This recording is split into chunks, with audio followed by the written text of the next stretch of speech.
આજે આપણે વાત કરીશું ફૂલકાજળી વ્રત. આ વ્રત શ્રાવણ સુદ ત્રીજને દિવસે લેવાય છે. તે દિવસે સવારના નાહીને સ્વચ્છ વસ્ત્રો પહેરી શંકર પાર્વતીનું પૂજન કરવાનું. ફળાહાર કરી શકાય. પાણી પીતા પહેલાં અને ફળાહાર કરતા પહેલાં ફૂલ સૂંઘવું.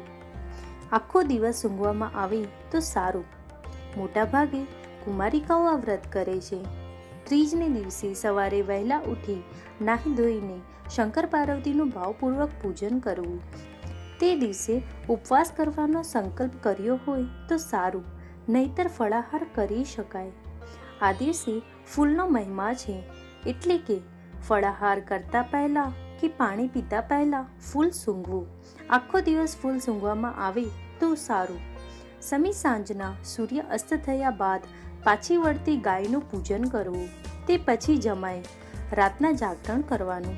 તેમાં શંકર પાર્વતીની સ્તુતિ ભજનો ગાવાના અને તેમનું ધ્યાન ધરવાનું. આ ફૂલકાજળી વ્રત જે ભાવપૂર્વક કરે તેના પર મહાદેવજીની કૃપા ઉતરે છે. તેનો સંસાર સુવાસિત રહે છે.